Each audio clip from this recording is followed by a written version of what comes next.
Hi guys, welcome to this video about your shadows. So we're going to take a look at what shadow is affecting your life right now, what really wants to come to the surface. And if you don't know what shadow is, I explain it in every pile. So take a look at these 4 piles or 4 crystals, and whichever pile is you're drawn to, there might be more than one pile, is one that holds an answer for you. In the description box below here, there's timestamps where you can jump to the pile that is drawing you in. Remember, this is a general reading. Take what resonates. Not everything is like 100% fits your story. And this is a self-development channel. Remember that. So I'm not giving you like all these kind of love readings or what's going to happen in the future. This is what can you do, right, to make a difference in your life, what you need to take a look at. So yeah, pretty quick intro. I haven't done a video for ages, so bear with me. And remember to like the video, give it a thumbs up. Feel free to comment if you liked it as well. That helps the videos to get out to more people who needs to get this message. So if you haven't picked a pile yet, put the video on pause because we're going to jump to pile number 1 now. Pile number 1. You chose this. I believe it's a Howlite. Not sure. I'm not too good with the crystal names. So let's take a look. In this video, we're going to take a look at the shadows that is affecting your life right now. So the shadow is the shadow parts of you. The parts of you that you are not totally conscious about. So there will be like kind of a feeling at, yeah, I see what you're saying when you're watching this video. If it doesn't resonate at all, it's not your pile. Maybe pick another pile, pick another video. But so I'm here to make this video for you to help you get this stuff from the shadows to the surface, so it's easier for you to deal with it and heal it and maybe change some patterns if that's what's needed. So I haven't done a video for like ages. So please bear with me if I freeze up or whatever happens. Yeah, I have to get started again somehow. I don't think I will make a video for a long time again, so this just came up. So let's take a look at pile number 1, your shadow. What is in the shadows right now that wants to come to light? That's something that is affecting your life right now. So romantic, something about the romantic. So maybe you're in a relationship, maybe you're dating, or maybe you're single. It doesn't really matter, but the topic of this reading with this pile is this romantic patterns, I think. So we're going to take a look at here. You got some other cards. See if we can get more in-depth answers. Pile number 1, romantic. What shadow do they need to enlighten? Oh, that's too many, you guys. Let's see. Just a second. Oh. Yeah, it's too many. Let's try again. Not so many spirits. What does pile number 1 need to enlighten? Courage, unleash your creativity, self-sabotage, and entrapment. So these 3 was part of the first pile that fell out here. So definitely those, and then the entrapment. I'm feeling like the entrapment here, your entrapment, like you're trapping yourself, you're keeping yourself stuck somehow. And we got this here, this mask. They used to wear this during the plague with the Black Death, and they used to, like, it's a cone thing the doctors wore, and they put herbs and medicinal herbs in the cone because they thought that would cleanse the air so the doctors wouldn't get the plague. It didn't, but that's what they thought at the time. So I think that you have some kind of coping mechanism where you're doing this kind of, you think you're doing something to save yourself from the plague, right? The plague being hurt or dying metaphorically. So we do this as children when we grow up and we don't get the love and affection and attention that we need from our parents. And that's a biological need. And we don't get that. So we try to figure out how can I get that? So if you have a parent that is violent, you do everything you can not to enrage that parent because you want the love and affection, right? You're going to be the good girl or the good boy. So you become complacent. I think that the word is that you become a person who just does their bidding, because if you do what they say, then there's less chance for them being enraged, right? You have to figure out all the time, what is it that my parent want, so I can do that, so they won't be angry with me. That will make you as a person, as a coping mechanism when you grow up as well. You will be a person who's very complacent. So you're very used to just doing other people's bidding, and you're very a pleaser, and you're waiting for other people kind of to call the shots, so you can just follow on that, right? And I just need to see if there's another example here. No, we're going with this. Okay, so this might not be your example, but hopefully you get what I mean. Like you something in your childhood gave you a coping mechanism that made you stuck for where you are today. So it doesn't necessarily have to be this with being complacent and being the pleaser and the follower. It can be anything, but for some of you, it's also being that avoidant type of closing yourself up in this environment and kind of in a depressive state, because you don't have to be depressed. You don't have to be depressed, but it's a kind of how do you say that? Soulfully depressive state, meaning that you are keeping yourself shut in, not wanting to feel your emotions, not wanting to get close to people, don't want people to get close to you. And by doing this, it's kind of the plague, right? Because you're not living life. You're in this space that seems safe. It kind of is, but you're not living life. So you're keeping yourself stuck in regards to romantic. So again, it doesn't matter if you're single, dating, or in a relationship, you're keeping yourself stuck. So let's say you're in a relationship, then you're not letting your partner in. That's what I'm seeing here. And if you're dating, you're keeping people at an arm's length. And if you're single, you might keep self-sabotaging yourself in your dating experiences so people won't get in, right? And we did have a self-sabotage here.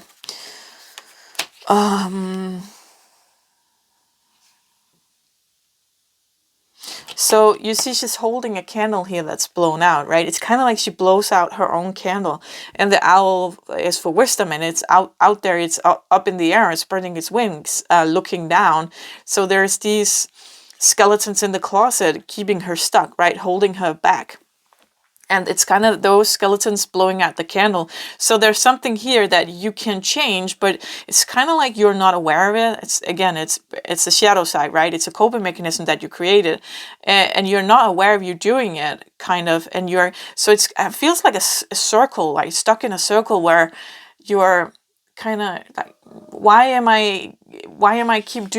do I keep end up in this relationship or dating this kind of person, or why does people keep ghosting me? Like if you're single, right, and you're trying to date, or why isn't there any men for me or any women for me, or what, anything, you kind of keep stuck in a circle, right? Why is it like this? And it's like this because of the skeletons in your closet, because of the coping mechanism, because of you keeping the world out in an arm's length, right? Yeah. Courage and unleash your creativity. So what is needed is courage, right? We kind of knew that, but because here again we see she symbolizes a demon, right? Kind of ready to jump at him, and he's out there in the dark with his lantern, can't really see. And that's kind of where you're going right now. You're in the dark and you don't know what's going on, and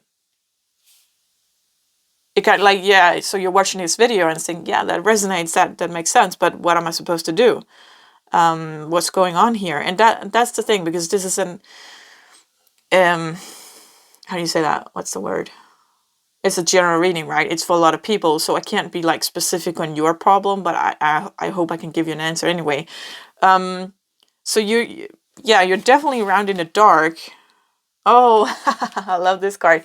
So it says unleash your creativity, but actually what I'm hearing is you're very creative with your coping mechanism, okay? You're very creative about how you put people at an arm's length.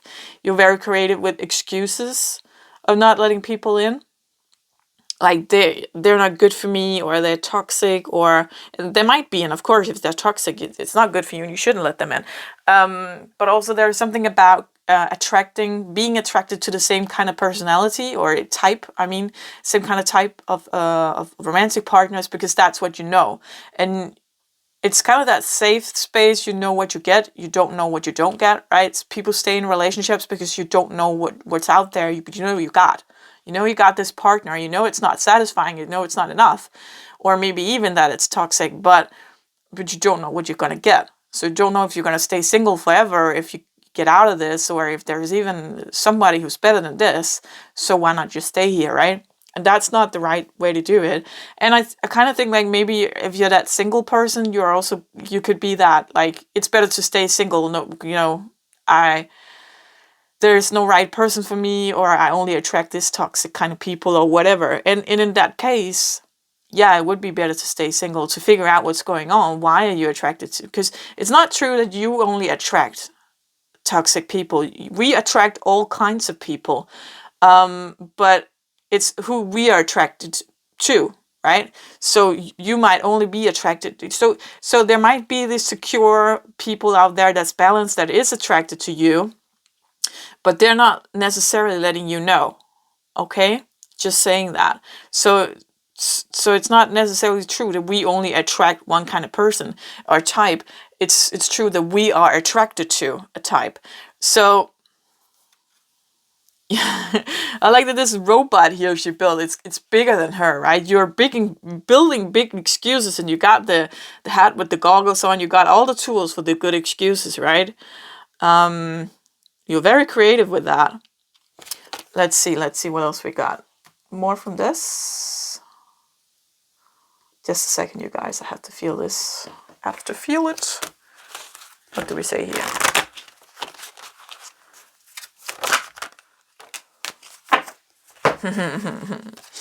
Yes. Worth waiting for. What a great excuse, right? Dating a person or in a relationship, or like in a relationship, it's worth waiting for my partner to change. Dating, it's worth waiting for this person to come around and realize that I'm the one they want and they want to invest in me. Yeah, great excuse, you guys. What else we got? Attraction. Give your relationship a chance. Yeah, so that could be another excuse, again, with worth waiting for my partner to change. Like if it's the case that you're in a relationship where it's not, I wouldn't say it's not going great, because every relationship has ups and downs, but if it's outright toxic, you need to figure out if it is. You need to Google like toxic relationships or narcissists, and get a grip about what that is, so you can see if that's what you're in and what you can do about it, because that's a whole nother video about how you need to heal stuff and things inside of yourself and coping mechanisms and love patterns and everything like that, so you're not attracted to this kind of person. But it can just be like, maybe you've been together for like 10 years and it's kind of stuck and it's the same, and you're again rocking around in the dark trying to figure out where's the key to this, how can I unlock this relationship. And you keep giving your partner a chance, keep giving your relationship a chance, but nothing's really changing is what I see, right? And one thing is that you're not changing. So the relationship can't change if not both people are willing to change. So one thing could be couples therapy, right? Another thing could be just dive into your self-development. I recommend attachment styles. That's a great way to begin, to figure out who you are and who your partner are, how you are attracted to each other, and the attachment, like attachment styles. There's 4 attachment styles. There's the anxious one that's kind of like gripping and pulling. There's the avoidant one, which is this one, kind of pushing away. There's the fearful, which is kind of both, depending on the partner and the situation. And then there's secure one, and secure one is neither any of that. They are securing themselves. So I feel like here you have an avoidant attachment style, meaning so either you are avoidant or fearful. The fearful is also half avoidant, right? And I'm saying that because you're shutting people out. I see that from this card here. And avoidance also, yeah. What I would say that all three insecure attachment styles do have self-sabotage. So, but I would think that you are avoidant, not wanting to let people in. Avoidant or fearful. But look it up, attachment styles. You can even take quizzes to see what kind of style you are, and your partner as well if you're in a relationship, right? Either way, if you're single, also dating, whatever, it's a great thing. It's a great way to get to know yourself, your attachment style, how you are connecting with other people. Attraction. Yeah, so another excuse here could be that you're working on your physical body or how your life perceives. Like you have great economy, maybe you have your own house, maybe you have like a big car, or you travel a lot, or how, like, kind of that insta life, I want to say, right? You're with this card here, everything has to look good on the outside. It has to be perceived as something good, and you're using your energy the wrong places. It's great if you love to go to the gym and it gives you energy. That's great. It's great if you want to travel the world and it gives you energy, and you feel the magic of the world. That's great. I'm not saying that you shouldn't do that. I'm saying that you need to look into why are you doing the things you're doing. Things that have to look like, Instagram, everything has to look good in the pictures, right? And there's rarely ever much of a caption or text to that picture. So it's kind of like, what are you doing in your life to make it perceive? And you have to be brutally honest with yourself here. And that's hard. That's difficult, because when you realize, okay, I'm doing this, like I am having this job that I don't really like it. I don't love it. I have it so I can get a lot of money, because if I have a lot of money, I'm rich, and that is perceived as something good. But it's not making you happy, right? It's not giving you energy. It's keeping you stuck, right, in that pattern. So there's something here, and it can be anything. It doesn't necessarily have to be the job. So yeah, you have to be honest with yourself. That's the first thing. It doesn't matter if you're single, in a relationship, or dating, or whatever. You have to be honest.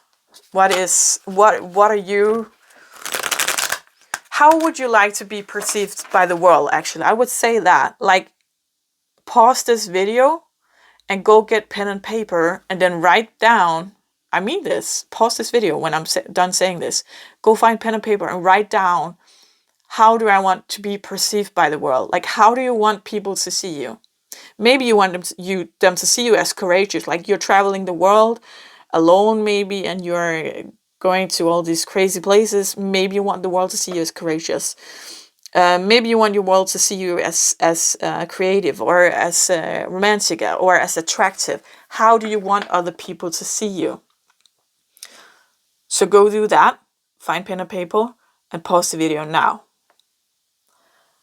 And now you have unpaused the video and you made that list.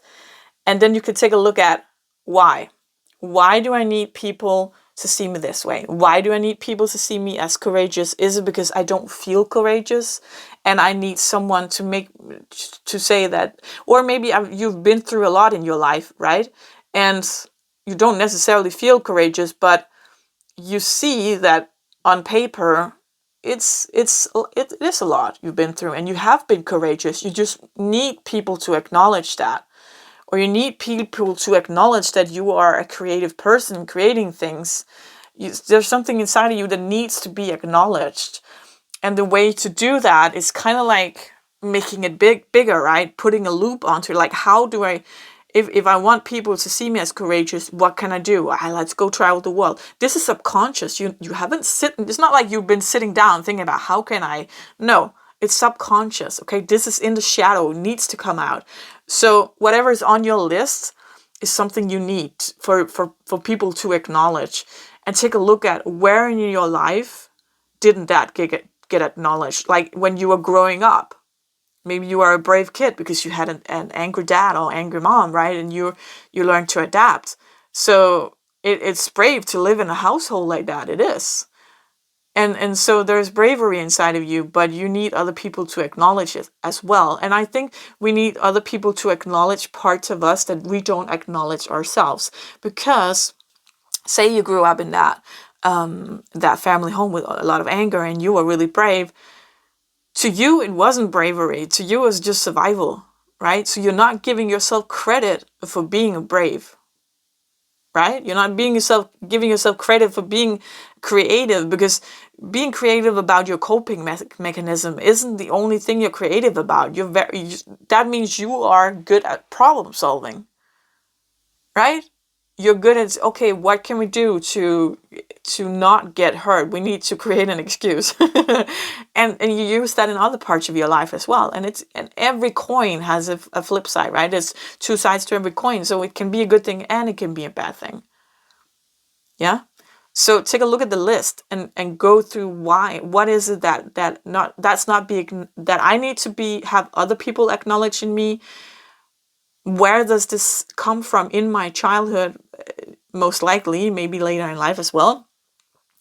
And how can I see this about myself? How can I turn this around and take a look at, okay, I am brave. I went through that as a child, and maybe I didn't feel brave, and maybe I'm having a hard time acknowledge that I was brave. Like, you're diminishing yourself, right? You're making yourself smaller. But I was. Like, put any other kid in your situation. Wouldn't you think they were brave? Like, growing up in a family household where the parents had anger issues. Wouldn't that be brave? I think it's brave.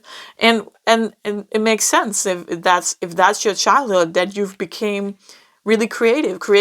Being creative is making things come into the world, or kind of problem solving, right? So it's not necessarily painting or building a robot or making a beautiful cake, right? That's kind of what we associate being a creative with. But it's not. Creative is about, problem solving. It's about how can I make things work, and what can I create in this world? How can I put things into this world? How can I manifest, kind of, really, right? Manifesting is when something comes from a thought into the world and it's physical. So everything you see in this world, this card is manifested, right? The author of this, can't remember her name, Ina Segal, sorry. Ina Segal made this deck here. And so it started with an idea, and this is the manifested version of that idea. So that is manifestation, bringing things into the world. How can we do that? So I mean, like, outside of all of that manifestation thingy, everybody's talking about, I'm talking about like real physical manifesting something. And we're manifesting a solution when we are, as a child, kind of figuring out, how can I, this creativity, how can I avoid this danger that it is when my dad or mom is angry? What can I do, right? How can I? Then you mold yourself. You don't have a cake to mold. You don't have painting, stuff like that. You have yourself to mold, right? And you're still doing that. That is your coping mechanism. When there is something you are afraid of, you're molding yourself. And it is courage. It is, because courage is doing something even though you're scared of it. So you had to live in that household. You couldn't escape it. You had to be courageous, right? And maybe that created that person that you are today, that travels out in the world, or goes fearlessly into a romantic relationship and maybe hit your head on it again and again, right? So there's something about changing. You need to realize those coping mechanisms that you have, and I think the list can help you, right? With what you need to have acknowledged. What didn't your parents see? Yeah, I love this. So again, if you haven't made the list, when you're done watching this video, go make that list and go figure. And again, with the attachment style, there's something here you need to figure out more about yourself that will help you in this romantic endeavor, I would say. So the reason why you're keeping walking around in the dark, kind of enlightened, is because you don't have the right key yet. So you're walking upon all these locked doors, but you don't have the right key yet. And the right key is to figure out the coping mechanism. What is it that you're doing that's not working for you anymore? It was working for you as a child. That's how you survived. That's how you kept that anger from your parents. This is just an example, could be anything again. But from this example, that's how you kept the anger from the parent away, with the coping mechanism creating this, right? What can I do? So I need to tiptoe, I need to be alert, I need to be doing great in school, I need to make them proud, whatever. That worked for you as a child. You had to do that to survive. So you bring that with you into your adult life. It's not working anymore, and you don't know why it's not working, because it became a part of you to just mold yourself and just see okay, you decide where to go, and I follow that, right? Like you did with your parent. So there's something here about, I would say it's easier. I would say the easiest place to work with this is in dating. So it would be, and then single, and then last in a relationship. Because in a relationship, you're already in a pattern, and that can be very difficult to change, because the other person is mirroring you all the time, and they might not want you to change because you are doing something here, right? And they have their coping mechanism, and you're kind of playing a ball against each other. So if you start changing, that would change something with them as well, and that could make them insecure, and that insecurity, the goal is always to get back to the comfort zone. That's the subconscious goal, always to get to the comfort zone, to where am I safe. So if you start changing, and the ball that you play with the other person, that kind of shifts, that means they're going to shift as well. Your relationship is going to shift. And if they're not safe with that they can maybe lash out. Or so if it's a toxic relationship, of course it might have an end there, and that's a good thing. But if you're in a relationship, I encourage you to talk to your partner about this and say, you know what, let's sit down, there's something that's not working here, I'm not happy, I'm going in circles, I need to work on something in myself. And it would be so great if you had something, or if you don't want to work with yourself, at least that you're supporting me in doing what I need here, and that we can keep having this kind of ping pong, or creating this ping pong if you don't have it, right? So the reason why I'm saying it's easiest in a dating scenario, like if you're kind of like still figuring out who people are and who you are, is because you as a single, you don't get that other person mirroring your back as you do in a relationship. But in a relationship, it can get so rocky because you're already locked kind of in a pattern, right? You're not locked in a pattern when you're dating. So it's easier to ping pong. So as a single, there's a lot of things you can look at. Definitely. You don't need that other person, not at all. There's a lot of things you can look at. And I think when we're healing romantic patterns, it's a good thing to do it, if possible, as a single, because there's some foundation we need to heal first. And when that is healed, we can build on top of that. Right?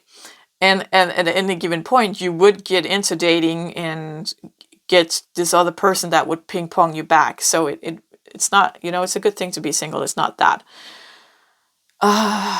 Yeah. So there's a lot here. If you're Danish, I do have a Danish online course in love, and it goes like, if you're single, or if you're in a relationship, if you're a man, if you're a woman, it doesn't matter. I teach you everything about attachment styles, love patterns, how your childhood affects your adulthood, your life as an adult, everything you really need, right? I'm telling you how in love, like how do you say that? In Danish, it's forelskelse.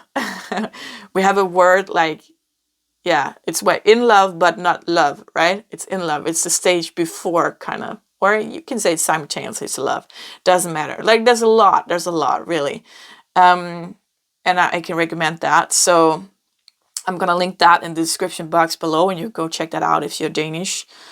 Yeah. So I hope pile number one that this gave you some kind of answer, that this is helping you to realize what it is that it's in the shadow that really wants to come to light right now, and that really wants to be worked on, so you can heal it and so you can move past it. Kind of you can go forward in your life when in a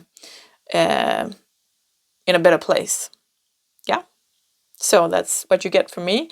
Don't like if you like the video. No, if the video resonated, please give it a thumbs up, so we can help get this video out to more people who needs to hear it. And until next time, take care. Bye. So pile number 2 shows the green crystal here. So in this video, we are looking at the shadows. What wants to come to light? What is affecting your life right now that you are not really kind of aware of? Yeah, so shadow sides is parts of ourselves or experiences or feelings or thoughts or emotions, whatever, that we suppress, that we don't really want to be honest about. So it's kind of there, but we are not acknowledging it. So this video, like when you're listening to this pile, should be, yeah, that resonates. If you're thinking like, this doesn't make sense to me, then it's not your pile. Pick another pile or maybe another video. Yeah, so let's take a look at what is affecting your life right now. Thoughtful. So I say you're very thoughtful these days, or maybe like you're having a period where it's kind of a lot of internal stuff is going on, and maybe you've been affected. Maybe something happened from the outside, right? Maybe someone died. Maybe you lost your job. Maybe you lost your home. Maybe you lost a relationship. Something shifted, or maybe it's kind of like you're feeling stuck. Nothing's really happening.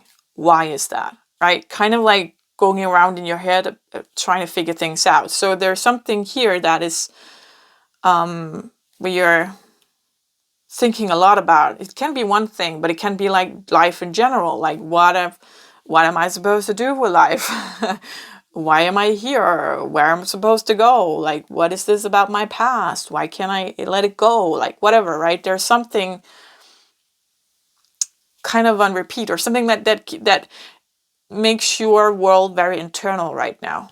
Maybe you're just like that as a person. Maybe it's just right now. Proud, revengeful, complicated. So some of it might be like we got this revengeful here. Not necessarily that you want to take revenge, but like the thoughts about if someone hurt you, right? Someone broke up with you, maybe a relationship, or maybe your boss fired you out of nowhere. We get these thoughts. It's not unusual. Doesn't mean that we want revenge. It's just we get kind of like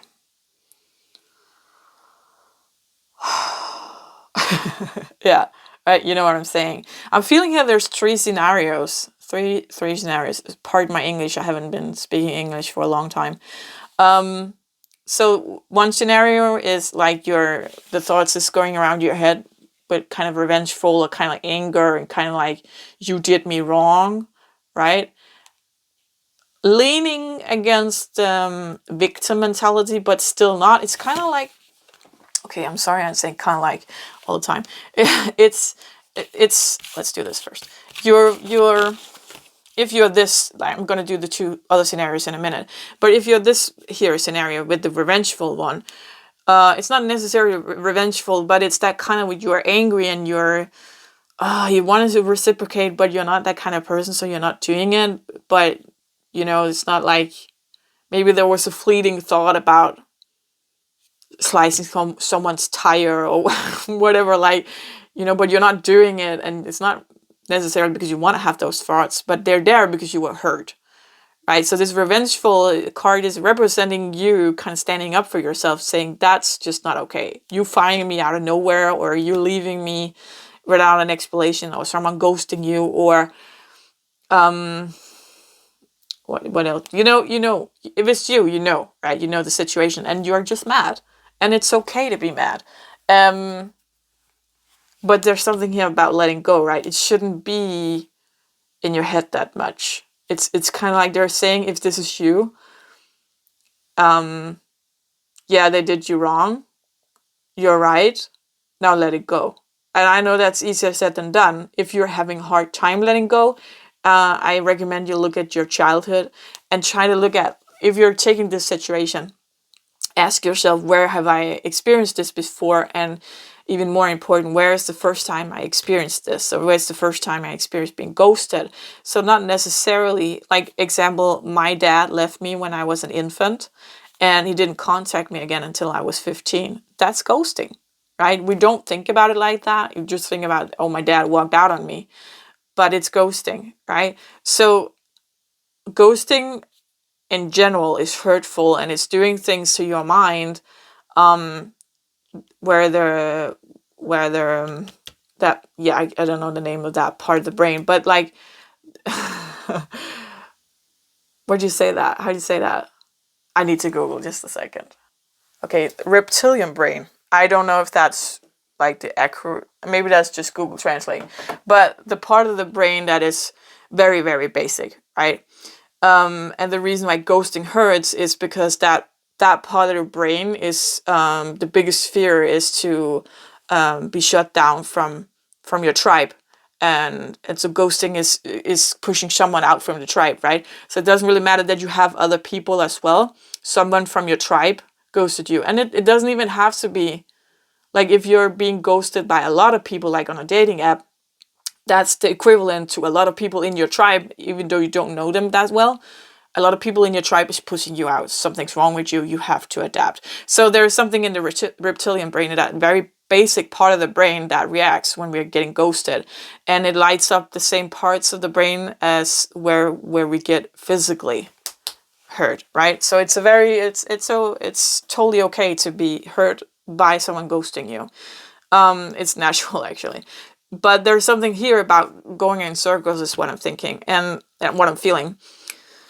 And I see that with this thoughtful here, there's an opportunity to go deeper. So where did this happen to you the first? Like, I'm feeling like the universe gave you this, so the old wounds could come up to the surface. It would have hurt either way, but if you didn't have those old wounds, it would be much easier to deal with. It would be like, if it was a person ghosting you, it would be like, okay, asshole, I don't care. Moving on. If it was fired from a job, maybe if you didn't have these old scars and wounds, it would be that feeling of, oh, okay, well, I'm going to do something new then. I'll be all right. So go back. That's an opportunity here to go back and look at, where does this wound stem from? What is it that is echoed here, right? Yeah, let's take a look at the next. Proud. Let's do proud. No, okay, let's do complicated first. Yeah, thoughtful and complicated. Again, with going in circles, kind of, it could be, you could have all three of them. So I'm not saying, I'm just kind of splitting them up, because that's how it feels to me. Yeah, I really like that she's like all dressed up, right, with her hair and her makeup and this diamond necklace. So it's kind of like things look good on the surface, but it's really complicated beneath it. And that's what, so if you're this card, that's what makes you so thoughtful. You're in some kind of situation where you can't figure it out. Like, for the life of God, you can't figure this out. This looks so good on the surface, but what you're feeling underneath, or what you're seeing hither and thither, and what's shining through once in a while, is like, all that glitters isn't gold. Something's wrong here, but you can't put your finger on it. And for that, the message is, I want to say let it go, but it's not let it go. It's like, yes, you're onto something, but because you're overthinking it, we can't show you the answer, right? Like you're too much into it. So we need you to zoom out so we can give it to you. So it's kind of like there's someone saying here to me, like angels or guys or whatever, we're going to set up a situation where it's going to be apparent to you. It's going to be very clear what is going on, but we need you to back off. We need you to take some kind of distance to this. Like, not saying that you shouldn't think about it anymore. It's okay, so once in a while, but you need to distract yourself because we're coming back. So, with something and to show you, but you can't see it. If you do it now, you can't see it. It will only make you more confused. So let's say you're dating a person and they're getting you really confused. Take a break from them. Say, I need to, like, have some distance here. I need to do me for a while or whatever. And they will come back in your life and we will show you. They're saying we will show you what it is that you need to see. Because there's something here you're not seeing, and it's a lesson they're telling me, but you can't see it because you're nitpicking. You want to fix it, right? And I understand. I'm like that too. I want to fix it so I can move on. I'm not good at having those open doors, right? Where the energy just seeps right through it. I need to close the doors, windows, everything. I need to, like, what is this? I need to, like, put a bow on it, wrap it up, send it on its way, right? If it's just open and there, it's messy to me. Like, get out of my house. So I understand, I get it. But they're saying you need to let this go right now and focus on something else. We're going to send it back to you when you can see it clearly. But we can't send it back before you have taken a certain amount of time away from it. Okay? Trust that we're going to send it back to you when you need to see and when it's the right time. Yeah, okay. Very cool message, actually. Let's do this. Proud. What's this about? Oh, wow. This is so exciting, actually. I love this one. So this one is so funny. This is so really completely different. This one is about seeing who you are. I feel like if you're this proud with the peacock one, you're kind of seeing yourself with new eyes is what I'm feeling. So this thoughtfulness is a good thing, where it wasn't good here and it wasn't really particularly good here either. It's really good here. It's kind of like you just discovered something about yourself. It could be anything in self-development or in a talent you have, or something like, oh my God, I'm actually an amazing person. And not saying that, to fake it till you make it. Kind of, we get told that, right? You're an amazing person. You just need to see that. Okay, I'm an amazing person. Like, no, you're feeling it. You're feeling it, right? It's something you're realizing that, wow, I'm actually kind of cool, you guys. Right. So who am I in this world? And kind of like this, new into the world, kind of. It's really weird feeling, actually, like seeing the world with totally new eyes. Yeah. And that's a good thing, spreading your tail feathers, right? Like, I love the peacock, and that's why I chose it for this with being proud, because it's representing, like, the peacock feather tail is flexible, so it doesn't matter if they walk into other peacocks, no one's gonna get hurt. Like, there's room for everyone. That's why I chose it, because it's such a great representation. Okay, representation of just being you, and that there is the room for you and everyone. And I like that. I see all the eyes here, so maybe it's kind of like you're seeing the world in a new way, but also, like, people see you in with different kind of eyes, or more people see you. Maybe you're stepping into your light, kind of thing. I don't know. It's really, the energy is so new and so kind of curious and kind of like, I don't know what this is, but I'm not scared of it. That feeling. It's really great. Wow, this is a cool reading.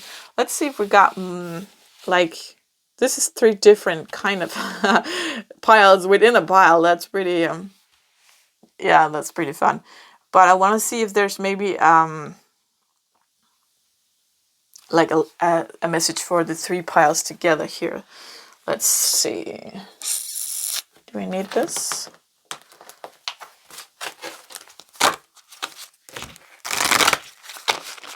I have no idea what's coming out here. Okay. Scribe or writer and vows. So this is from Doreen Virtue's past life deck. And it's not necessarily a past life. Let me just tune into the message here. Okay, I really like this. This is a message for all three piles. So scribe or write is about writing things down. If you're here with the anger and everything like that, write it down. Write down the situation, write down whatever you're thinking about the person or the job or whatever is going on. Get it all out, because it's kind of like thoughts in our heads is standing in queue. Like when you're at the supermarket, like there's a long queue for the checkout, right? And if no one's moving, then we can't get to the end of the queue. So it's the same thing about the thoughts. They go around in your head until you get them out. So you can't talk about it with someone else, but that would be great too. But the thing about writing it is it kind of like it's leaving your head. When you're talking about it with someone else, I do recommend that. It's really great because you get other perspectives. And sometimes if you're in doubt, if you were wronged, right? Like, let's say someone ghosted you and you're like, well, I should have seen it coming, so I can't really be mad about it. Yeah, you can't be mad about it. It doesn't matter if you saw it coming. It's still not okay to ghost someone. Yeah, you can't be mad about it. So maybe sometimes we need other people to say, yeah, of course you can be mad about that. You're totally, yeah, you're right.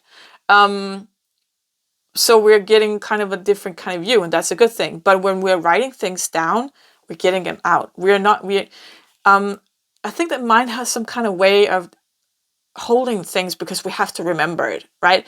In the old days where we didn't have, like back in the days where we had to know how to build a cabin, how to fish, and how to do birth a child so we don't die doing that, all these things that we have to know, like a lot of general knowledge we have to know, cramp it in there, right?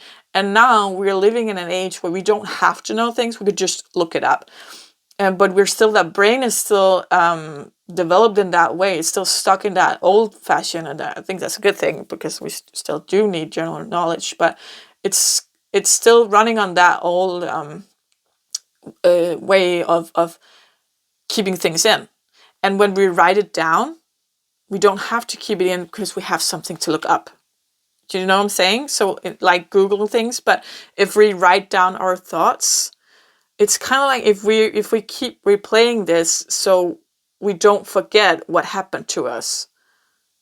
Do you know what I'm saying? Like we don't forget, because if someday, maybe 10 years from now, 5 years from now, whatever, this person comes to you and then you can defend yourself because you can remember what happened or whatever. But kind of like when we're writing it down, then we are opening up another check here, checkpoint, check here. What the fuck? Like in the supermarket, right? We're opening another place where people can check out their groceries. And that's kind of when we're writing it down. We're getting the thoughts out on the paper so the thoughts back in the queue can get to the front and out as well.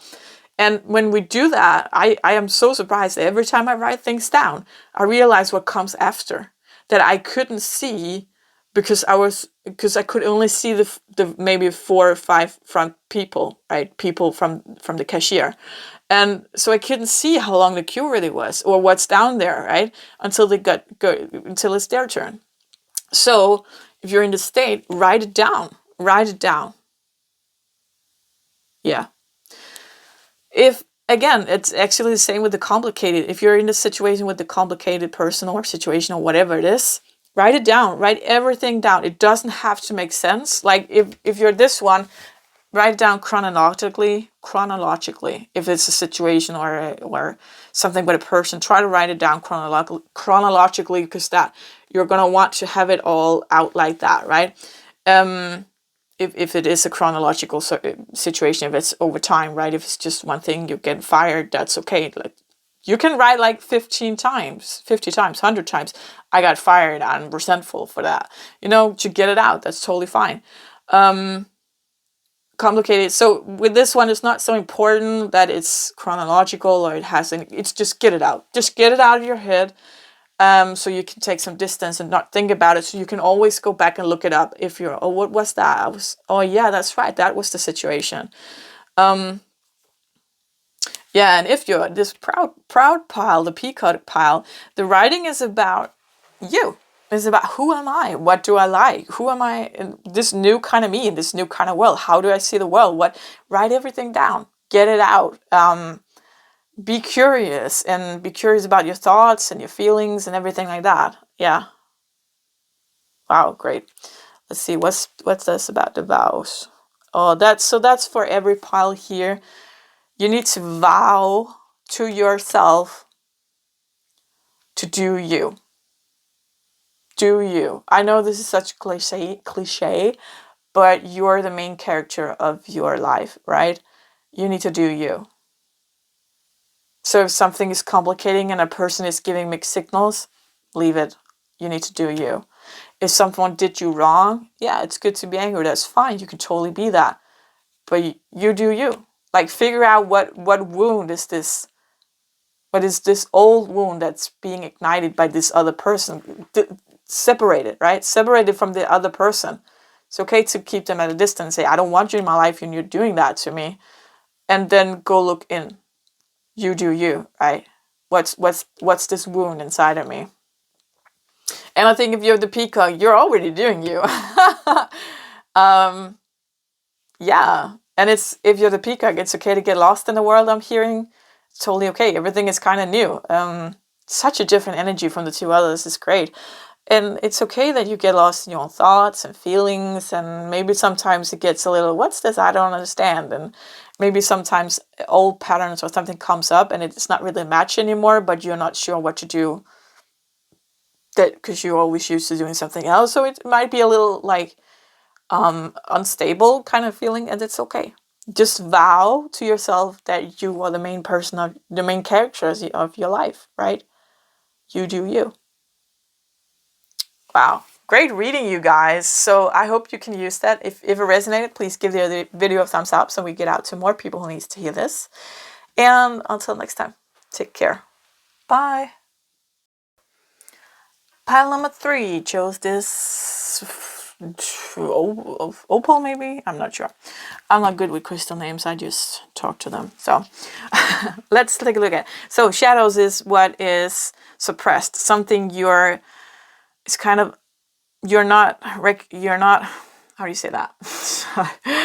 You're not, it can be emotions, it can be thoughts, it can be actions, it can be something that habits you. Whatever, you're suppressing it, you don't want to acknowledge it, is what I want to try to say. So something is just something just below the surface is trying to be shown to you. And in this video, it will be something that kind of has tried to come through. So it will resonate. If you watch this pile and you're thinking like this, I don't know, this doesn't make sense to me, then it's not your pile. Try another pile. It should be like, yeah, okay, that kind of makes sense. That should be the feeling, right? So we got wild, playful, snaky. Snaky snake. Oh, where did I hear that? Oh, snaky snaky. Where did I hear that?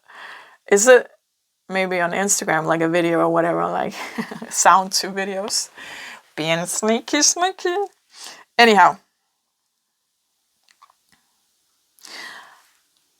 So I think we should not look at the word sneaky and just look at the snake and see that snake represents transformation.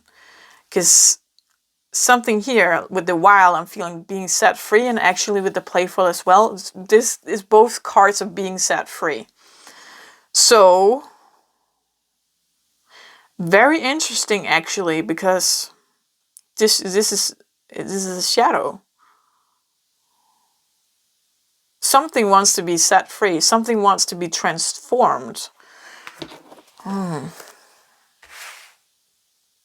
something is transforming. I'm feeling like it's already doing it. It's already, oops, no, that's crazy. Pile number 3. What is this transformation? This shadow thingy. Sneaky sneak.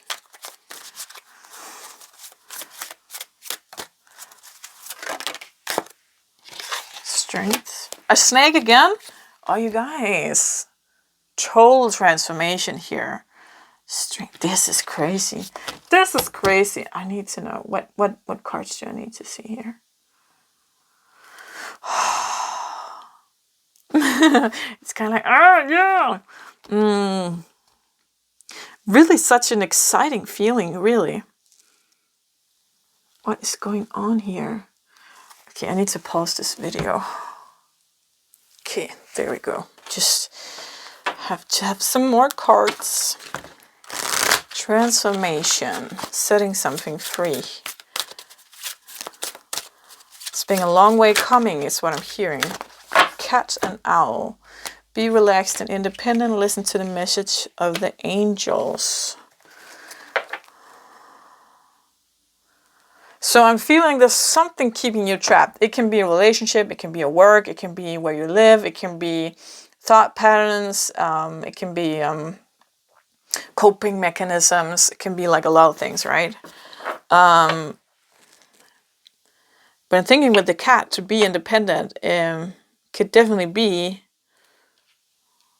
like with relationships. Or like if you live at home with your parents, moving out.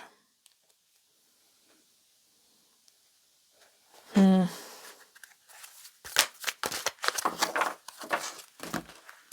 feels like with the strength card here, it feels like something that takes a leap of faith.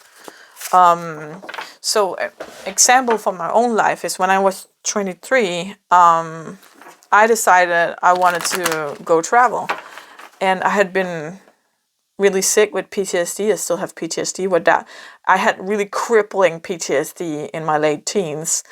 And when I was in my early 20s, I started doing therapy and I started overcoming some of these things and starting to travel a little bit, but not much. And just that summer of me being 23, I decided I want to go like on a big journey. I want to go I live in Denmark in Europe, and I want to go to Central America, right?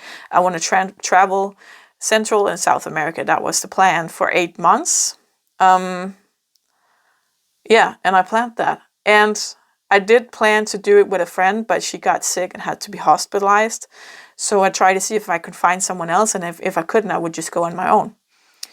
I could find someone else, and we did meet in Guatemala. She arrived 3 days later than me. And we had spoken, she's from Denmark too, but she's from the other part of the country, so we hadn't met, but we had spoken on the phone, stuff like that. And we agreed, like she had traveled a lot at that point, and I was still pretty new. I don't know if she traveled alone at that point, but anyhow, we just agreed that if it doesn't work out, it doesn't work out, that's fine. We just travel or go our separate ways, right? And that was a big leap of faith, kind of like, I have to do this, like, was that 11-hour flight with changing flights in France. And I actually ended up in the hospital when I changed flights to Miami. And it was a big thing, that not a good start for that journey. And I ended up traveling for about 4 months, and then I went home, but it was so I only saw Central America, but a lot of countries. And it was a great trip, but it was a leap of faith, right? Leaving and going somewhere, like I wasn't scared, but when I talked to other people about it, they were like, oh my God, that is so brave. And I didn't feel brave, but I think because I had been so caught, the feeling of being trapped, like in my late teens, of everything I've been through, and also in my early teens, my PTSD came from something in my early teens, being trapped. And that feeling of, I can finally do what I want to do, right? I can travel the world and no one can stop me, kind of thing. So it was a leap of faith, and it kind of took strength, because I had to believe in myself to do this. But at the same time, it was like, if I don't do this, I'm going to regret it, right? So it's kind of the same feeling here. There's some kind of leap of faith. I don't know what it is. It's not necessarily travel, right? It's maybe it's a leap of faith going into a relationship. Maybe you met a person where you're like, I don't have the best track record in romantic relationships, but I'm gonna I feel like there's something here when I can be wild and free and playful and still be independent and not lose myself. I feel like I'm wise enough now, right, with the owl, and I have the strength to not lose myself, this kind of thing. Or maybe you're realizing you're in a relationship and you're realizing this isn't for me. I need to break free, and that takes strength as well, right? Leap of faith. Or moving, like if you live with your parents, or a new job, or buying a house, or yeah. Second chakra, Archangel Ariel. So that is the second chakra is the sacral chakra.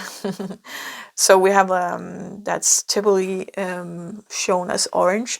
So we have our passion, or sexual drive, or drive in life, or creativity, a lot of energy in there in that chakra, which makes sense. Like if you take my story, going out in the world, it takes that kind of power, that drive in life to go to a totally different continent and just travel and be okay with that. If it doesn't work out with this girl, it did.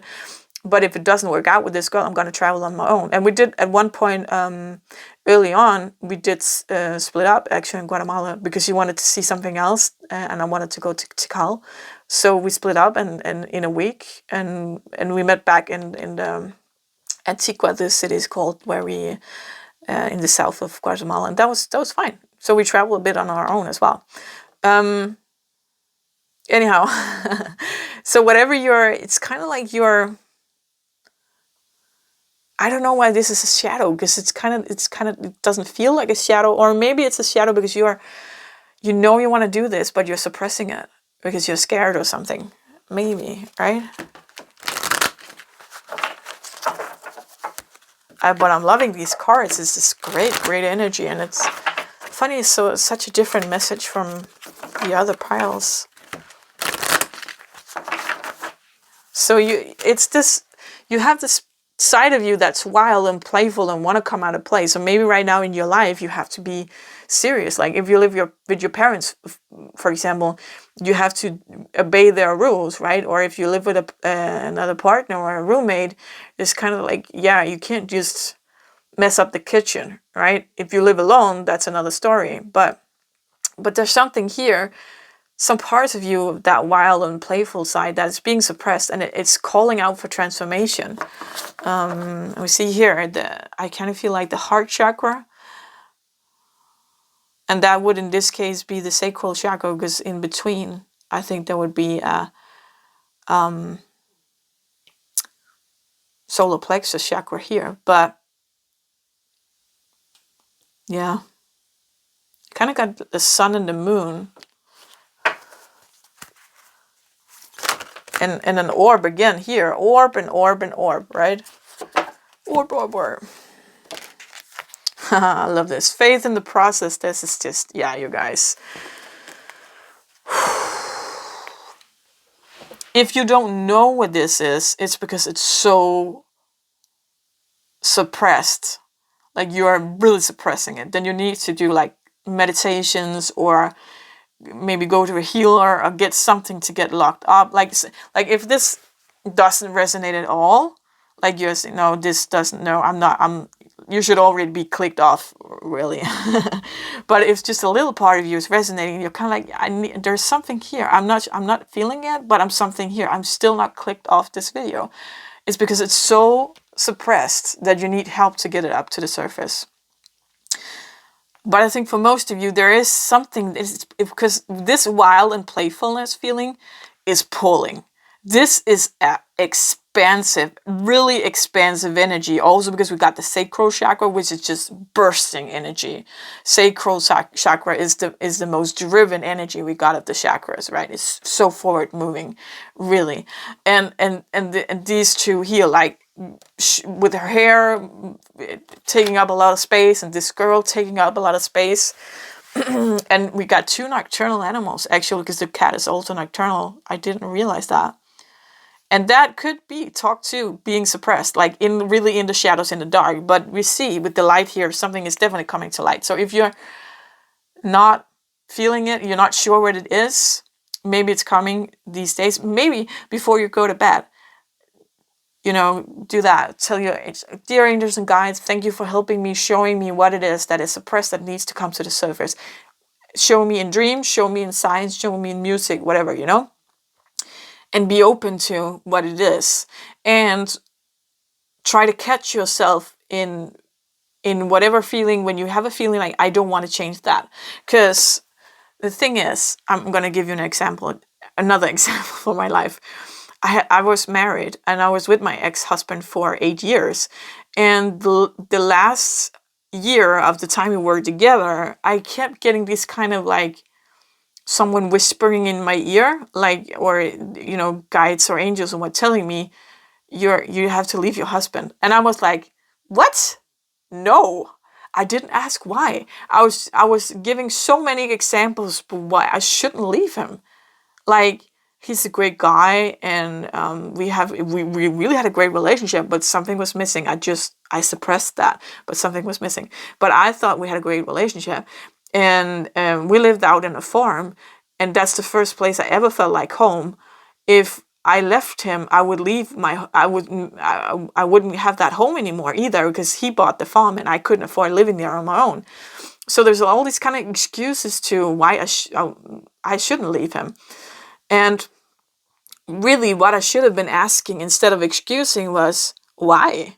Because if I was open to it, they would have told me that there's something missing here. You're suppressing something. This is not the one. Right? Regardless if you believe in the one or not, I'm not supposed to be with this guy anymore. And I was suppressing that because he's such a great guy and we were best friends, and I would lose my home as well. So leaving him, if I left him, would mean I would lose my best friend and I would lose my home. And eventually I did. And that's been painful, of course. But I know now, I see so many things that I couldn't see when I was in it. Right?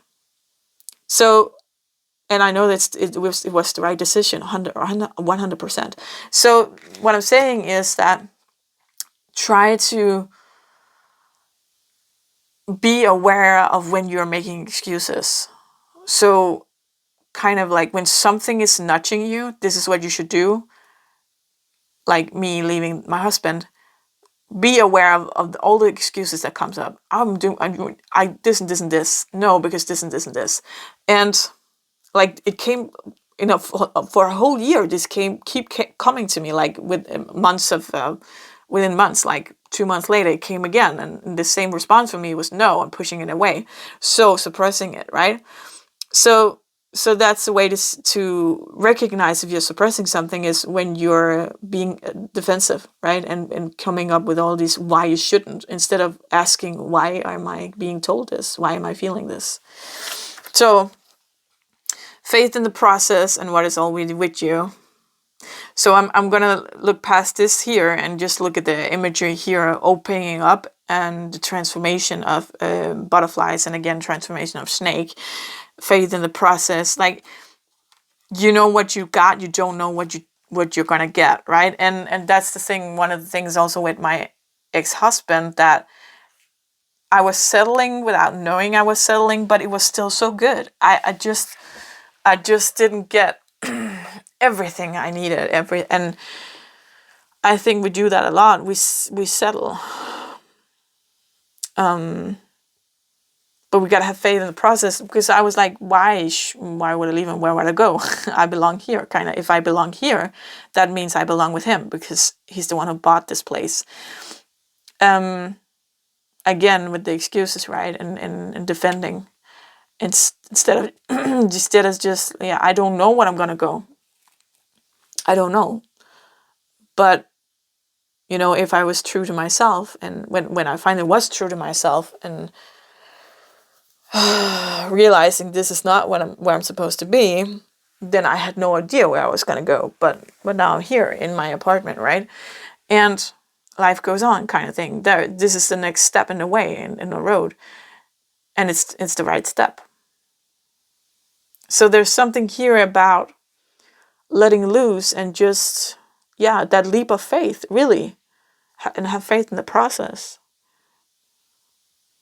let go, because there's all these butterflies inside of you that wants that wild side, that playfulness, that wants to be set free. That part of you wants to be set free, but you're holding it back. You need to let it go. So whatever it is, a fear, if it's a new commitment you're afraid of going into, or fear of leaving a commitment, fear of moving away from your parents, fear of a new job, fear of a new home, fear of traveling, whatever it is, you need to let that fear go. You need to ask yourself, why am I being nudged in this direction? Why is it pulling in me? What is this? Or if you don't feel the pull, then why am I being defensive, and why am I coming up with all these explanations and excuses when I feel something, right? Or being told something? Why am I reacting to it this way? Yes. More? I think there's more. Just a second.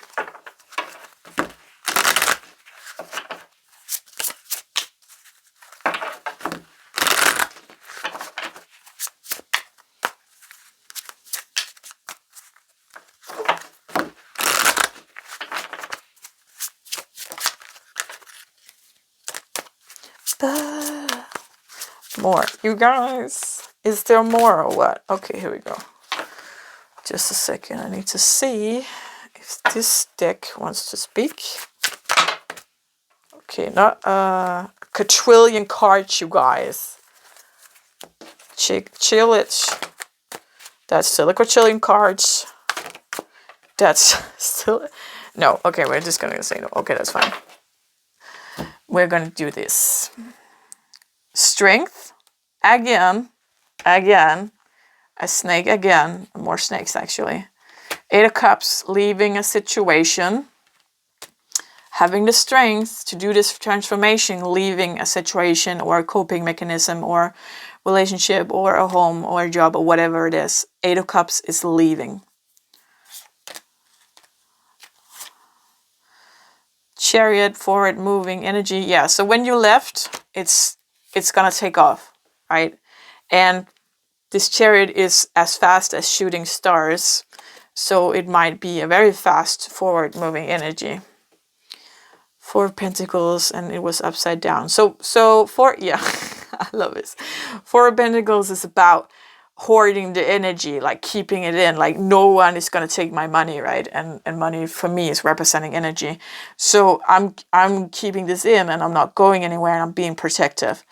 And it's upside down, so it's telling you that you need to stop hoarding the energy. You need to stop being protective. You need to stop. You're clutching it, right? You're holding on to something that's not supposed to be anymore. Yes, change. You need to go with the change. You need to go with the flow. You need to let go now. Okay, cool. That was the message. Great. So pile number 3, if this resonated, please give the video a thumbs up so we get out to more people who needs to see this. And until next time, take care. Bye. Last pile. You chose this pink crystal.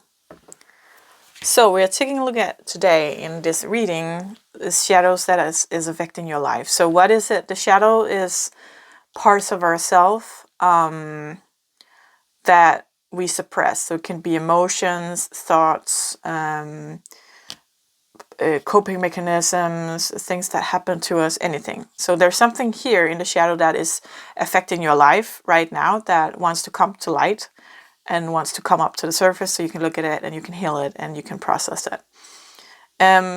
If this reading doesn't resonate, this is something that is just below the surface. So if it doesn't resonate, if it doesn't make you like, oh, that makes so much sense, of course, then it's not your reading. If it's like, I don't get this doesn't make sense to me, it's not your reading. It's not. Maybe try another pile or another video. So let's take a look at what shadows are affecting your life right now. Feminine or manipulate? Feminine manipulation. Okay, so this is a general reading, so take what resonates. But for some of you, I'm feeling like there's a female in your life that is manipulating you. So it could be a friend, could be a lover, a romantic, it could be a mother, a sister, anything like that. someone who is, I feel with this card here, is you're perceiving them to be a good friend or someone close to you that wants the best for you, but I'm kind of getting that feeling like she wants you to do good as long as she does better. Does that ring a bell to you? Do you have a woman like that in your life? Someone who wants you to do good as long as you do better. It doesn't matter if you are a woman or a man. Like she's kind of, I feel like she's kind of nurturing and she's kind of like, yeah, and supportive and stuff like that. You go girl and you're such a queen and stuff like that. But it's kind of like if you get attention and she doesn't, she will put you down somehow, or maybe talk behind your back, or giving backhanded compliments to you. Yeah, someone who is not who they seem to be. And I think that this should, like, I'm gonna do another scenario in a minute, but this should resonate if there's like, if this is a person in your life, it should resonate in the feeling that there's an inkling. Maybe you do know and you're like, yeah, Elizabeth, I needed this video to confirm this person is who I thought they were. Maybe that's the case. But I think for many of you, it would be more like an inkling. Something like, I'm not sure. Like, yeah, now that you mention it, this is kind of weird. Like this, I have this kind of person that they don't really hold space for me, but they do hold space for me, but not all. Like, I can't really figure them out. Like, I'm not sure. They somehow make me insecure, but I don't know why. Right? That kind of person. For others of you, this is another interpretation, is that this is you being the manipulating in your feminine energy. This is subconscious, so you're doing it because you want something from another person or other people in general. So being a manipulative in feminine energy can be taking over responsibility. So responsibility for other people where they should. And usually it looks like being nurturing and compassionate. So stay with me here. I know that sounds weird, but if you grew up as a child learning that the only way for you to get love and affection and attention, as we need as children, is by being something to your mom or your dad, like being that nurturing person or being that person that comforts, being that person that creates this safe space. And that can be subconscious and unconscious as well. I grew up doing this without me or my mom knowing it. I grew up with a single mom. But the way I did it was because, like, my grandma, my mom's mom, she died when I was 2 months old. When I was 4 months old, so 2 months later, when I was 4 months old, my mom and dad split, and my dad just totally ghosted us. He went, bye, never see you again, kind of thing. And so my mom was left with her grief, for her own mother. She was left with the broken dream of having a family that wasn't real anymore. And then she had this love for this newborn, which was me. And I did this incredible regression therapy when I came back to me about 6 months old. So I was in my body as 6 months old, and what was shown to me was me lying in bed with my mom, and she was devastated, and me being frustrated about I couldn't do anything. I couldn't do anything to help her. I couldn't do anything to soothe her because this tiny body wasn't able to do anything, and I couldn't speak. And I loved her so much. I just wanted her to be happy. So that's around that point my kind of pleaser fixer thing started. Like and the way to make her life better is to give her less worry, right? So subconsciously I became that child that doesn't cry, I'm not angry, I'm not sad, I'm just a good girl. I'm always doing, like, yeah, I'm not making trouble. I'm going to bed when you say I should go to bed. I eat my dinner, and You know, my mom was very loose. She didn't have many rules. Like if I didn't like the dinner that was presented, I could get bread instead. She never forced me to eat anything, and she never forced me to be a person that I'm not. And I think that's why this worked, because me giving up on so much of myself to accommodate her, to create space for her, really, for her to be her, that was what gave me, like, if I give her space, then she has then she has just a minimum of energy to give me love and affection, right? If I don't give her space, like if I'm going against her, if I'm sad or angry, or if I have anything kind of negative, or I'm like, I don't want to eat that, and creating trouble, you know, I'm not getting love and I'm not getting affection, right? I'm getting attention, but I'm not getting love and affection. So my coping mechanism was to be that good girl. And so subconsciously, I have created this manipulative feminine energy of the way I, as a grown-up as well, because we take this with us into our adulthood. As a grown-up, I am loving and caring, because that's the way I get love and affection back. I create space for you, and then I get a minimum back, right? I get breadcrumbs. And I think it's the same for you. If it's not that friend of yours, a woman in your life, then this is you. You realizing that the coping mechanism you had as a child doesn't have to look like mine, but there's some kind of feminine energy manipulation here. It could also be with men. Feminine energy manipulating could also be sex, right? Using sex as a weapon, as they say. Like, if I have sex with him, I get some kind of affection, right? We get close, and maybe he wants to cuddle afterwards, or we kiss during sex, something like that. So there's something here about your coping mechanism that's in the shadow, because it's always been like this, right? Mine has been with me since I was an infant. So it took me a long time to realize, oh my God, this is what I'm doing. Like you need pieces of the puzzle here and there to create the bigger picture. And so there's something here that you're doing, that you've learned somewhere along the way in your life, that if I am using this feminine energy, then I can get something in return. And that is manipulation. Manipulation is doing something to get something in return. Instead of saying, I need a hug to get a hug, you're going about it in any kind of manipulative way, like crying or creating an argument. Or, of course, if you're crying, if you're sad, cry. That's not what I'm saying. Like, like, instead of just asking straight out, I need this, and the person saying yes or no, you're creating some kind of situation where you're kind of forcing the other person to give it to you. And if they don't give it to you, you have a reaction as well, right? Because you're getting turned down, but you're not getting, like, if you ask for a hug, a person can say yes or no. If they say no, it's ouch. That's a rejection, right? But if you're going about it like extensively crying and creating an argument, and the other person starts like, what the fuck is going on, right? It's more likely that they're getting sucked into it and not saying no. And if they are saying no, it will be in the action of pulling away from you, because you are like, this is too much, right? And so you would get rejected, but by their action of pulling away. Or if they start name calling, like if you're in a tense argument, right? And just a second.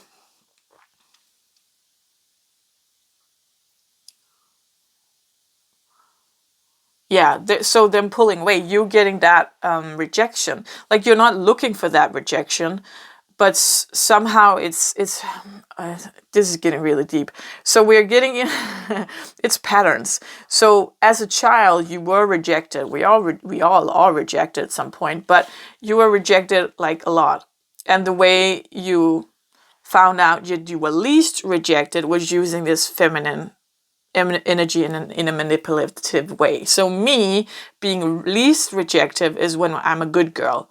I would get rejected either way, because my mom didn't have a lot of time and energy. She was a single mom, and so I would get rejected either way. So I wouldn't really be good at asking for anything, because I would probably get a no. And the only way to get love and affection was manipulating that energy of creating space. So feminine energy is about creating space as well, because that's being compassionate and caring and loving, and that is the creative that is feminine energy to create that for another person to feel that, right? And I wanted my mom to feel safe, because if she has calm and peace in her life, she can give me love and affection. So yeah, let's take a look at what else we got here. This is yeah. This is getting deep. What else we got for you? So what else do we need to know about the shadows that's trying to get to the light? Soulmates. Unleash your creativity. That's the first pile had that as well. Let's take a look at some love cards here too. Now that we're here, soulmate. So if it's a woman, regardless of you're a man or a woman, manipulating you in your life, regardless if it's a friend or family or a romantic partner, there might be this feeling of kind of a soulmate by being so close and having some kind of a relationship with this person that is, how do you say that, like kind of special, right? Like they can make you, maybe they make you feel some kind of way than nobody else have ever made you feel. And that is, again, with the manipulation, if they want you to they want you to feel good as long as they feel better, right? Then yeah, they can hold space for you as long as you don't outshine them, right? And that's manipulative, because it's only when, like, you can't get bigger than me, you can't shine brighter than me, because then I'm going to shut you down. But I can create space for you as long as you're smaller than me. So there might be something about feeling that connection, that sometimes they do take care of you, right? And this person, it doesn't necessarily have to be a narcissist or anything like that. They might just be broken. They might just be like, maybe their pattern is that from childhood that there wasn't any room for them, and so they have to shine. And if anybody outshines them, maybe they grew up with siblings, like, and they didn't get love and affection unless they like took up most space. The one who took up most space got love and affection, right? And if a sibling outshined you,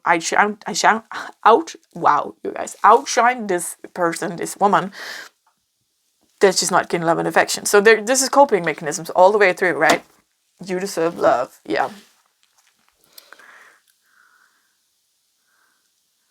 Yeah, so if this is a person in your life, you need to realize that what this person is doing and that it's not healthy for you, and you this is up to you, it's your decision, but my advice will be, like, you need to somehow not have this person in your life. That would be better for you. It's your choice, and I'm not, like, it's just, this is a general reading, remember that, but that is what I'm feeling here. And of course we're saying to yourself, oh, but this is my mom or this is my sister, I can't like shut them totally out. To that I would just say that just because we're family doesn't have to mean that we need to be in each other's lives. Find another way, or like, there's something here definitely you need to look at with this woman, if it's her. If it's you, if it's her, be aware that she's very creative about like backhanded compliments, and how to, like, she's giving you a compliment but it's not really a compliment, something like that, and creating situations where she can kind of put you down. She's really manipulative. Yeah, just saying. So be aware of that. She's very creative in how to go about this, and she's fully aware of what she's doing. I think that it feels like that. But again, for some it might just be a coping mechanism. It doesn't have to be a narcissist. So if this is you, but your coping mechanism of the feminine energy. Yeah, so I feel with this creative card that you're doing a lot to fit in. So that resonates with me as well. Growing up, I had to model myself because I couldn't be angry, I couldn't be sad, I could only be happy, right? I had to figure out how to fit into my mom's life when she has no time and no energy. How can I fit in to get just a scrap of love and affection, right? It's not that she didn't want to give it to me. My mom loved me. I have no doubts about that. But we don't have the same love language, first of all, and second of all, she didn't really have the time, and she did this wasn't what she wanted, right? She wanted a family, but it didn't work out with my dad, so that is just the situation that we ended up with. So I had to be creative to figure out where to fit into my mom's life to get a little love and affection, right? And I feel like, so we do that as grown-ups as well.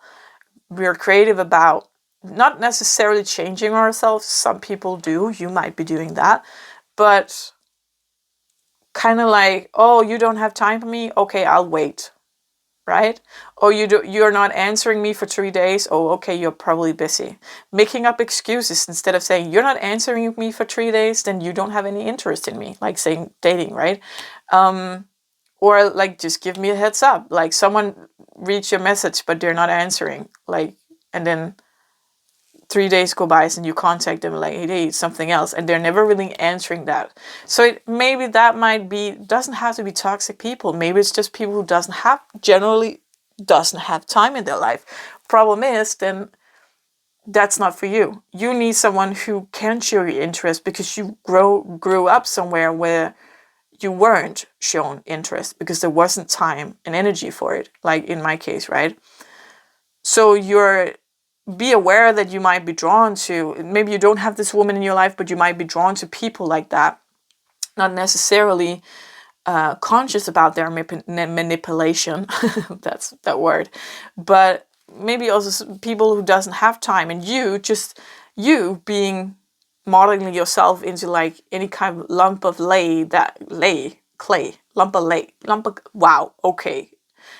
of clay. You're modeling yourself into where can I fit into this person's life to get some kind of love and affection. So there's some deep wounds you need to look at here. And realize that when someone feels like your soulmate, it's usually because they are a great match to your love pattern. And your love pattern and your wounds. Love pattern is what we think love is. So growing up, I thought love was this breadcrumbing, right? This little bit of affection. I get love when I model myself into where I can fit into my mom's life. I get love when I'm not angry or sad. I get love when I make myself smaller. That is the love language. That's how I understand love, right? So a soulmate for me would be someone, I would feel like they're a soulmate to me because it feels familiar when they don't have time for me, or they don't want to use energy, they don't have energy for me, or don't want to use energy on me, then when they're breadcrumbing me. That feels familiar to me. That is my love language. My love pattern, sorry, not my love language, my love pattern. So the pattern we took with us as children, it applies as an adult as well in any kind of relationship. And the more you work on yourself, like I would say that the romantic relationship is usually the last relationship where you still have these patterns, even though you don't have it in your friendships anymore, because romantic relationships dig so deep, right? Yeah, you deserve love. So there's definitely something about looking at, I call it false truths. Something like you have this false truth that you are unlovable, right? And I call it false truth because it feels true. Like, think about the times where you're very, very sad, like you're just ripped open, wounds, sorrow, everything like that. And what you tell yourself is like, maybe someone dumped you, like, yeah, I'm unlovable, right? You're telling yourself that, and or you have partners always cheats on you. I'm that kind of person you just cheat on, you just let down, that you just abandon, that you just walk all over, right? This isn't true, but it feels true because you've experienced it so many times. That's why I call it false truths, because it feels true, but it's just masking itself as a truth because it's so kind of common to you. You know, you experienced it so many times. So there's something, definitely a wound with you where you don't realize, like, you have this wound of I don't deserve love, but you do deserve love, but it just feels like you don't because you didn't get it. Maybe you, like, my mom loved me growing up, and her love language was and still is, creating like a physical safe space.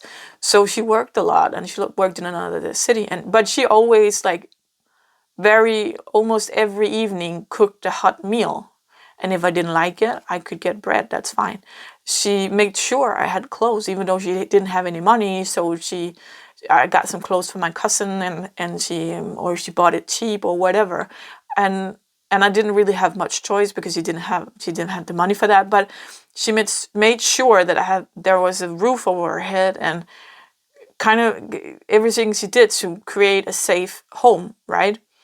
And when I was small. So that was kind of her love language. And she wanted, I know as an adult, her love language as well as giving gifts, but she didn't have any money. She couldn't really give me anything. And my love language is physical and emotional attention. So I'm a big hugger and kisser and stuff like that. And the emotional attention, meaning that we are present with each other right now, feeling each other, seeing each other, hearing each other, right? And she didn't have the time and energy for that. And also my mom is a little bit of a avoidant person. She's not good. She's getting better with feelings, but she's not too good with it, right?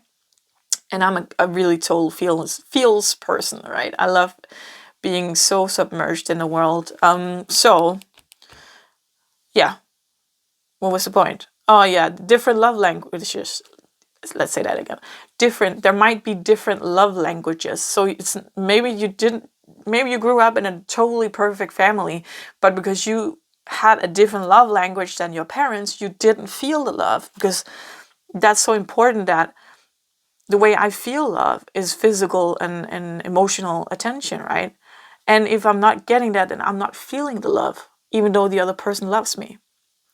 So that might have been a thing as well. You don't have to grow up somewhere traumatic or anything like that, have a traumatic childhood to get this wound of feeling unloved or unlovable.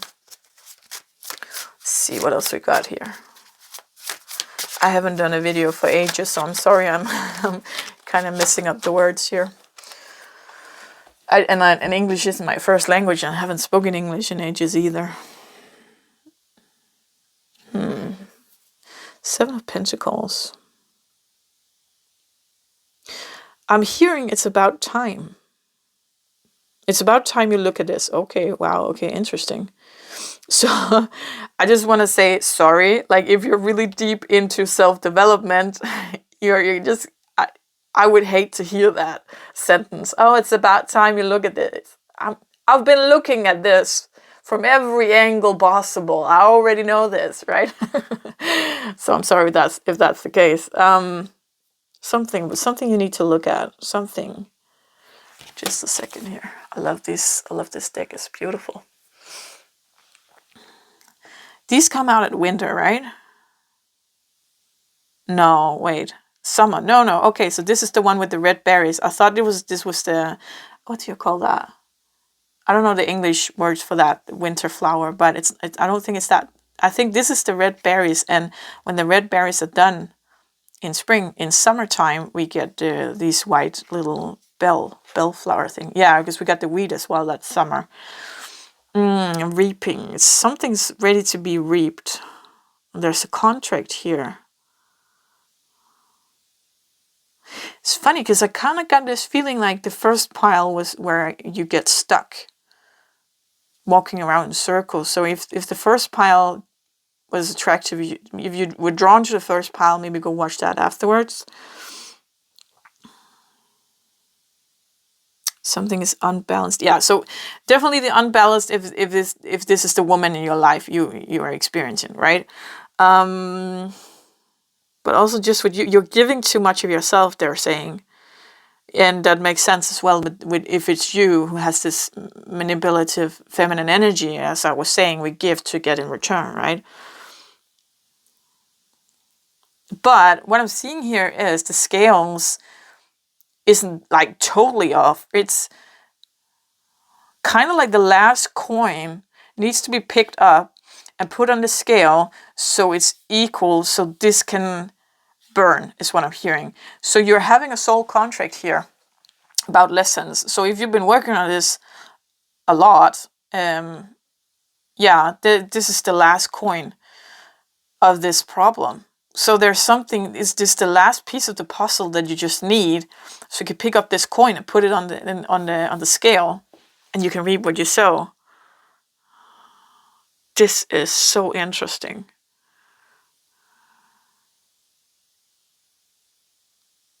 Okay, wait a minute. Let's see if...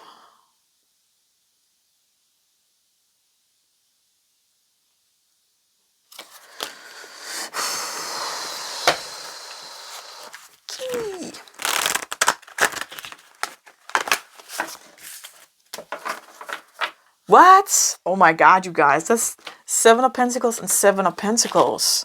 So really, they're stressing this, that... And you see this woman, or mermaid, she's highly pregnant. In a minute, her baby's going to come.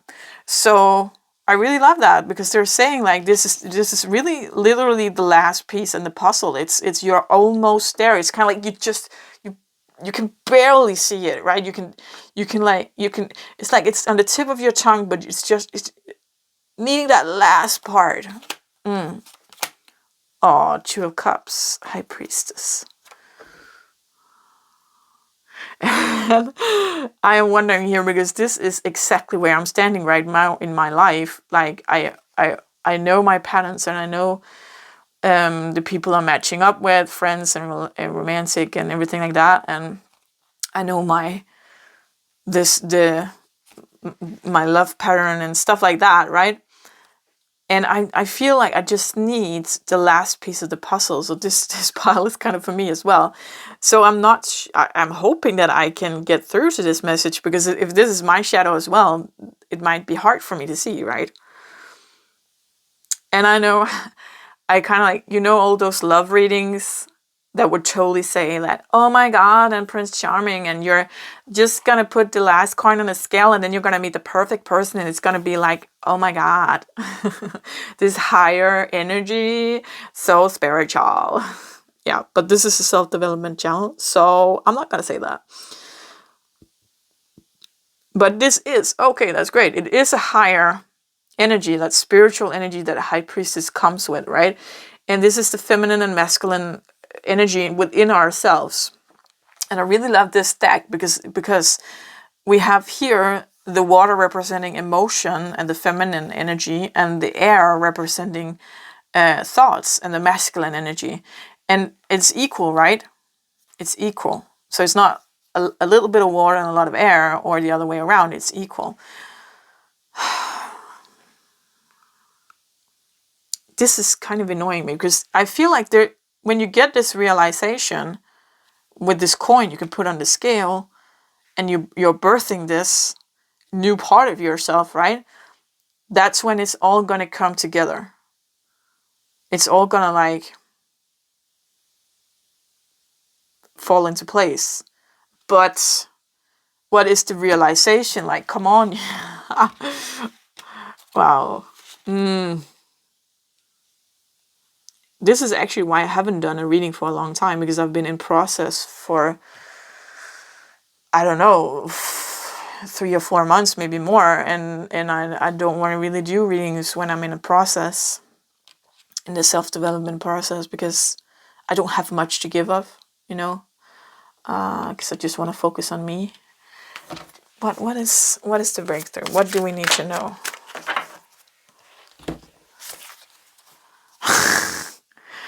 Two of Cups and 2 of Cups. This better not be High Priestess. No, okay.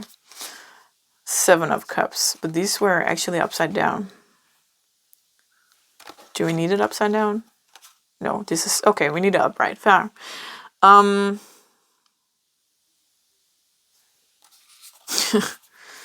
Okay, so what they're saying to me with the 7 of Cups, which is kind of... I don't want to say this, but that's what they're saying. You can get anything in the world. Like, it's okay to build sandcastles. So building castles in the sky is an English term of like pipe dreams, like building something that isn't possible, right? It's going on in your head. But they're kind of saying, no, but that's okay. Like, go on and dream. That's okay. It might not be what you're getting, but that's okay. You should never stop dreaming, is what they're saying. Because when we dream, we create possibilities. If we stop dreaming, we get stuck. So if you've been daydreaming a lot lately, or like fantasizing about the future, it's okay. Don't stop yourself. If you've been beating yourself in the head about, oh, I'm not being present in the moment right now, and I'm too much in my head about what could be, and I'm not grateful for what I do have, blah blah blah, that thing. Like, I've been meeting that. I would say a lot, but I've been meeting that with, be grateful for where you are, and stop like chasing the happiness. And I don't think we should chase the happiness, but as for right now, I'm dreaming about a home. I don't know where this home will be. I just know when I find it, I will know, right? And I dream of what I want for this place. Like, I want to live out in nature, right? Stuff like that. And if I didn't dream about that, where would my drive be, right? If I just shut down and say, okay, I just have to be grateful for what I got here, even though it's not living up to what I need, it's not giving me what I need, then I learn to settle. So it's a great thing. And it's a funny thing with the castle because of the house, right? And it's the same thing about relationship, they say. So they're telling me that you have been settling in relationships, romantic and friendships and stuff like that. And maybe you're on this journey like I am, where I realized I've settled. It's harder for me to see in romantic relationships, again, because romantic relationship goes deeper than friendships and family bonds and stuff like that. But I have been seeing it in friendships and seeing what I need to change and what I need from other people to have a friendship. And different kind of friendships, right? You're not just one kind of friendships. There are different types of friendships. What do I need for this type? Where can I show up as 50% of myself? Where can I show up as 80% of myself? Where can I show up as 100% of myself? Not meaning that in those relationships where it's only 50%, not meaning that I'm not being me and I'm being false, meaning that this person can't hold space for me having a breakdown, for example, when we can do other stuff. That means we're this kind of friends. This friends over here, where I can be 100% myself, is another kind of friend. And that's what I mean, like realizing that, who is this person? What can they hold space for? Which kind of needs can I have? Which of my needs will be met in this relationship to this person, and then not overdo that, right? I'm not giving 100% of myself in the relationship with the person of the 50%, because that's too much for them. That's not the friendship we can have, because that's not a match. We're a 50% match. And that's the thing about romantic relationships. You need to be like a very high percentage of a match. I can't have a romantic relationship, where it's only 50% match. I need to be vulnerable and be able to have this part of myself that I have with this friend over here. That's 100%, right? Or not necessarily 100%. You know what I'm saying? So you kind of been settling in a relationship, is what I'm saying. And there's this broken arrow here, meaning that the path is being broken. So there's whatever. Oh, okay. So we're not going to get the realization here, is what they're saying. This message for you to keep on going, keep on dreaming, keep on figuring out who you are, what your love patterns are, what your love language is, what your attachment style is, who you are, what you need from life, what you need from other people, what is it that you want. So you might be like me. I'm in a place right now where there's a lot of things I don't know, and everything is kind of like, I feel kind of lost, and I don't know where to go and where to put my focus, and everything is kind of a standstill. No matter what I do, I can't get there, right? I want to, like, if I'm dating, it's not working. Meeting new people to get friends, I'm not clicking with anybody so can't establish new friendships. I want to move, but my house haven't showed up yet, right? So stuff like that. And we need to, that doesn't mean, like I think a lot of people would say in the spiritual community, especially, that it's because you're not grateful for where you are and you need to be grateful first. That's not necessarily the message. It's a great thing to be grateful, but if I'm just grateful for where I live, okay, this is fine here. I'm grateful for the roof on my head. I'm grateful for the food I get here. I am grateful. but this is not what I want. And it's okay to have that feeling. That doesn't make you ungrateful. That's just saying that this is not in alignment with me. This is not a match for me. I want to go where my match is. But I think the thing is that there's things that needs to shift inside of us to make it a match, right? You can't be a match for a healthy friend if you're in a friendship with a manipulative woman, for example, because then you're used to being put down and there's not room for you unless like you can't shine more than her and everything like that. You're used to that. That is a match to who you are, and she's kind of keeping you down. So you would be a match to that in other relationships as well. So if you're like me, kind of friendless, it's because you're changing your patterns. You're changing who you are and what you are a match to. But there's an in-between from going from this toxic or unhealthy relationships to the new healthier ones, because you have to get out of the old pattern before you can, and then get into the new, and that's a transition that takes time. And you're like, the universe won't send you the right people before you're ready, and they won't send you in betweens. They will if you can manage it, but they won't send you in betweens if that will keep you stuck, right? Because we're transitioning here on a timeline, and if we're going from the toxic to healthy relationships, this regards as romantic as well. It doesn't matter, friendship, whatever. We're moving out of this kind of energy, right? And patterns and a match to people. And we have to do the work with ourselves. And in the meantime, maybe someone comes in and does this work with us and disappears again, or they grow with us. That's fine.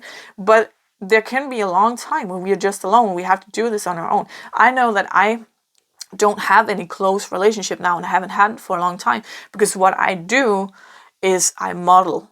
Like, I become this lump of clay and I model to fit in. And if my lesson is to not model to fit in, then I need to find myself first. I need to become, like, put that clay in the oven, right? Model into what you are and put it in the oven so you can't model it anymore. That doesn't mean that, when you find a friend, of course, or a relationship, romantic, whatever, you can still like grow and everything like that, but you're not changing you. You're not settling.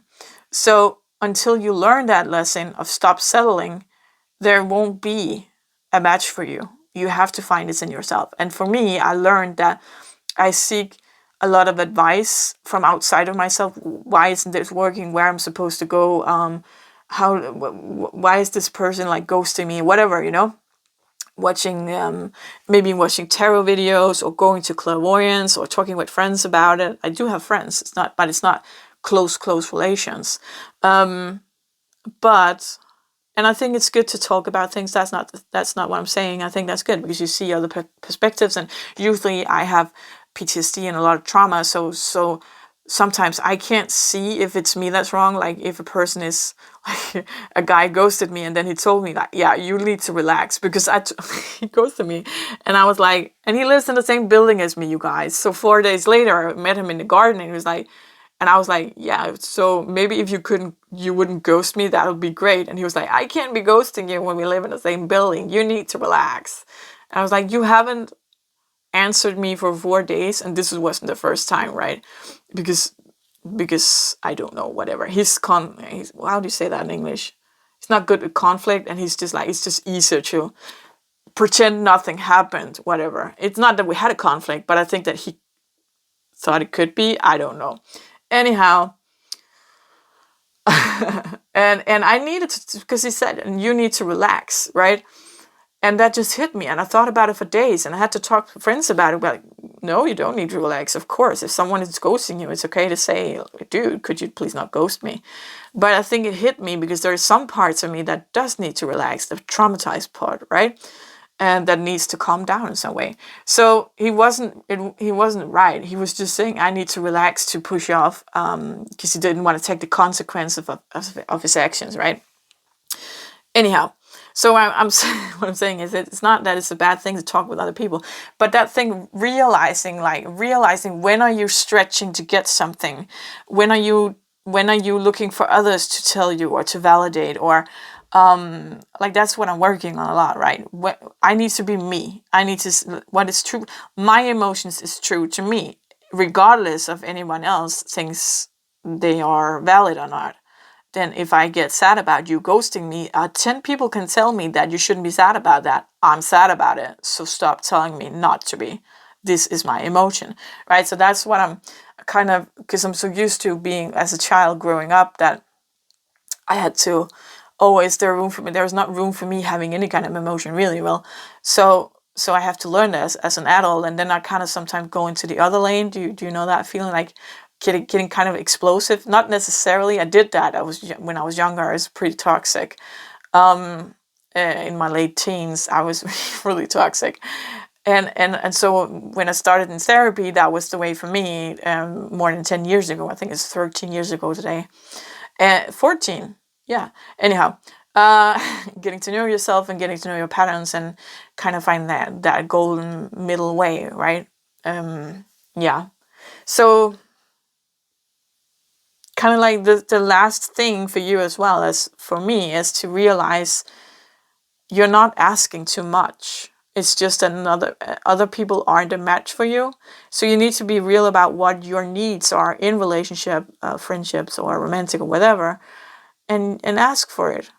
That's totally okay. And if they can't meet your need, that doesn't mean that you should lower your needs, and that doesn't mean that there's something wrong with them either. It just means that it's not a match. And if it's not a match, then you move on or you change it, right? If it's a friendship and you want it 100%, they can't give you that, then change it to a 50. If you can do that. Maybe you can't, that's okay too. If it's a romantic relationship, then you need to move on. You should never settle. You need that 100%, right? It should be, or 98%. You know what I'm saying? Like a very high number. Don't settle.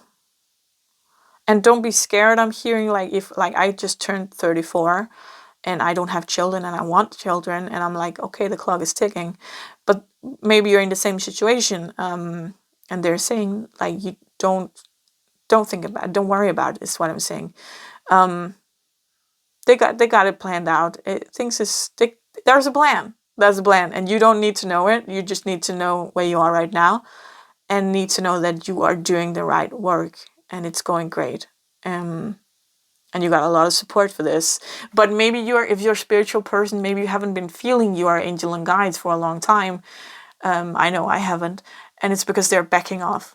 Because as me, if you're like me, searching for the answers, they don't want to be giving it to you. They want you to realize your emotions are valid.